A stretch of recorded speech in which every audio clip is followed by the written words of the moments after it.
Chapter 3. To bag up sticks sucks, but karma does not. My mom probably would have been 1,000 times better of a teacher than all my teachers combined. Somehow she knew how to explain things that happened in our life in a way that even a guy that spent the last 300 years living in a cave could understand. On this day, I learned a new word: karma.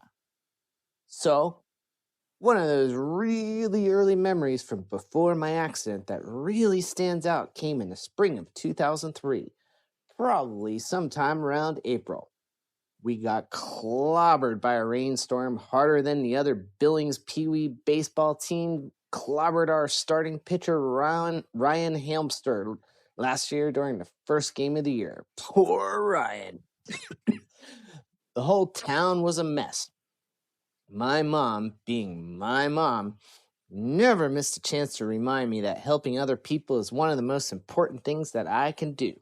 So after I spent a couple hours banging up all those loose branches and other junk that fell in old man Smith's and a couple of our other neighbors' yards, my mom said that we should go by my fourth grade teacher, Mrs. Harris's house, to help her with the yard cleanup.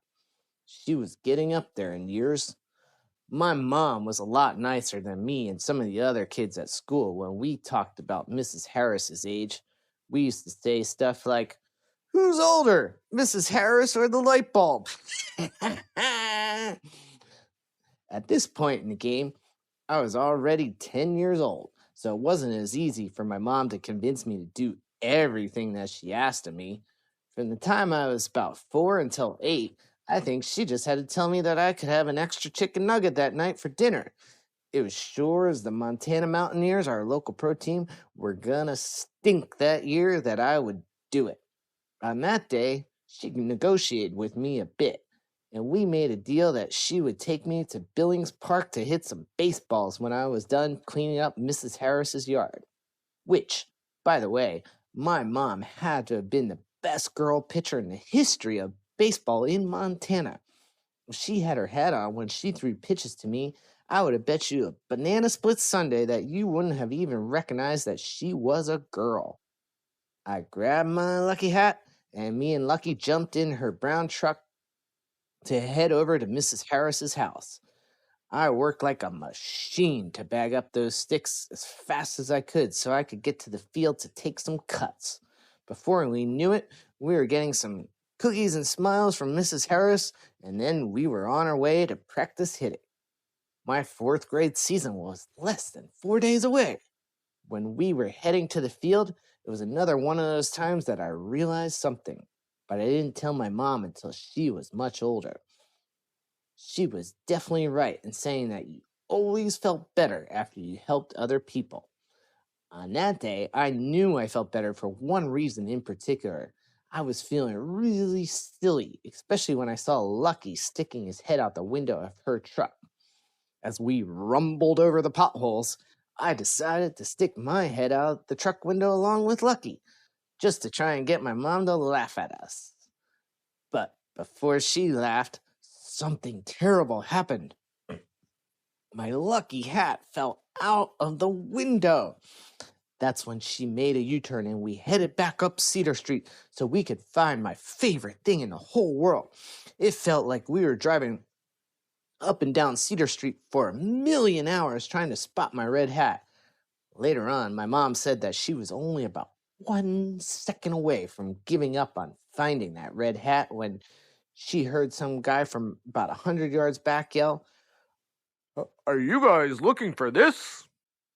She stopped the truck and we both ran to the guy. A man with a beard wearing a real ugly brown flannel came up to see what the heck we were doing. But then this guy looked at my mom real funny when he first saw her.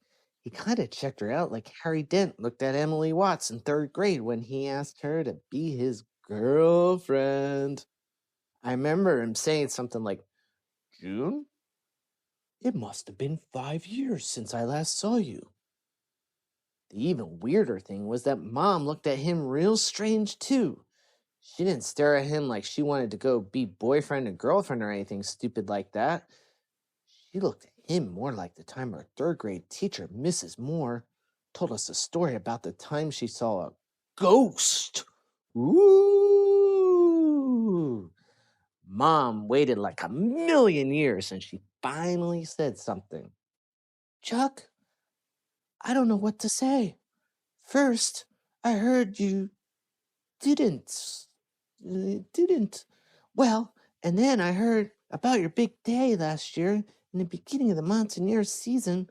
I still never somehow got around to contacting you. Well, I stayed for a while after the big day, but when my parents got sick, I decided to come back home to Big Sky Country. Oh, wow. Sorry to hear about your parents, but I'm happy to see you because what I was trying to say earlier was I heard you didn't make it on 9/11. Yeah, I made it all right, but a lot of my brothers didn't. After that, he did that thing grown-ups always do. He started to mess up my hair like I did when I pet Lucky. Then he asked a dumb question. Who's this little red-headed guy? What the heck did he think? Did he think that I was her boyfriend or something yucky like that? Oh, this is my son, Tommy J. Wow, you're a lucky guy to have a mom like her. My name is Chuck. My mom nudged me on the shoulder. It's nice to meet you, Mr. Chuck. Well, I've been called a lot of different names before, but never Mr. Chuck. I kind of like it. Okay, Mr. Chuck. June, would it be okay if I call you sometime? Sure, I would like that, Chuck. Then he put up his hand for a high five. I wasn't really in the mood to be slapping hands with some random stranger, but my mom told me not to be rude.